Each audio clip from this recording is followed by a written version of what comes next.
Golden গ্লোবসকে বলা হয় party of the year.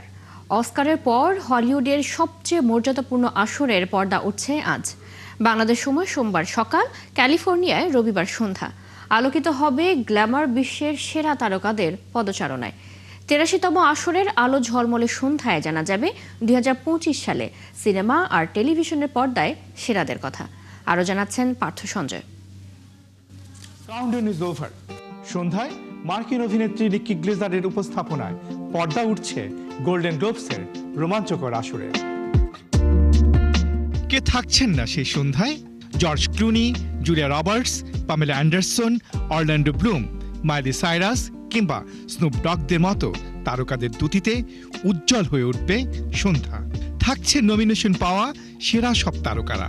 তবে লড়াইয়ের উত্তাপ সেরা সিনেমায়।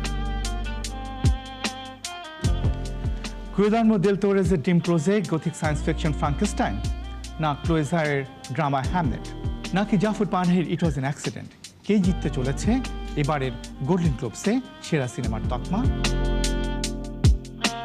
রেইসে আছে কান উৎসবে গ্র্যান্ড প্রিক্স জেতা সেন্টিমেন্টাল ভ্যালু, আছে রায়ান কুগলারের সিনার্স এবং German political thriller secret agent.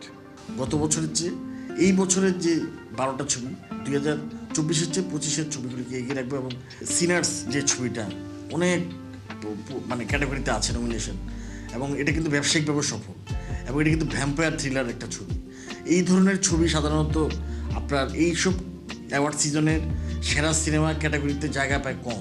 It was just an accident একটা থ্রিলার ফিল্ম জাফর পানাহির, এটা জাফর পানাহির একটা অন্যতম সেরা কাজ আমি মনে করি। দ্য সিক্রেট এজেন্ট হিস্টোরিক্যাল একটা political thriller. Golden globe awards এই 12টি সিনেমাকে জায়গা করে দিয়ে আপনার 2025-কে তাৎপর্যপূর্ণ করেছে। ড্রামা সেকশনের লড়াই যখন তুঙ্গে, তখন পিছিয়ে নেই কমেডি ও মিউজিক্যাল মোশন পিকচার সেকশন। আছে অ্যানিমেটেড ও নন ইংলিশ ল্যাঙ্গুয়েজ সেকশনও। সেরা সিনেমা, সেরা নির্মাতা, সেরা অভিনেতা অভিনেত্রী, টিভি সিরিজ ও পডকাস্ট সহ 28টি ক্যাটাগরিতে দেওয়া হচ্ছে পুরস্কার। আমরা যদি মিউজিক্যাল কমেডির দিকে তাকাই, আপনি দেখবেন এখানে মার্টি সুপ্রিম স্পোর্টস কমেডি, টিমোথি শেলামে এটার জন্য নমিনেশন পেয়েছেন। তারপরে আমরা যদি বুগুনিয়া দেখি ব্ল্যাক কমেডি, তারপরে যদি আমরা ওয়ান ব্যাটল আফটার অ্যানাদার দেখি ব্ল্যাক কমেডি এবং অ্যাকশন থ্রিলারের মিশ্রণ আছে। সেরা অ্যানিমেটেড ছবি বিভাগে আবার যে ছবিগুলি নমিনেশন পেয়েছে আমি দেখেছি, এর মধ্যে আর্কো এটা দুর্দান্ত ছবি। এছাড়া আছে কেপ অফ ডিমন হান্টার্স, এটা তো সারা জাগিয়েছে গত বছর, এবং নেটফ্লিক্সের দুর্দান্ত একটা গান, ক্রিটিক্সে সেরা গান হয়েছে, অস্কারের শর্ট লিস্টে আছে। এছাড়া আপনার অ্যানিমেটেড আর অন্যান্য ছবির মধ্যে এলিও ভালো কাজ।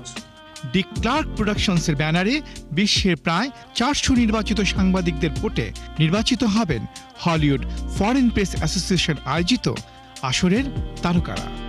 গোল্ডেন গ্লোবসের এবারের বোনাঞ্জায় বাংলাদেশ থেকে থাকছেন পাঁচজন জুরি। যুক্ত হতে পারেন আপনিও। চোখ রাখতে পারেন সিবিএস এর সরাসরি সম্প্রচারে কিংবা প্যারামাউন্ট প্লাসের লাইভ স্ট্রিমিংয়ে। পার্থ সঞ্জয়, ৭১, ঢাকা।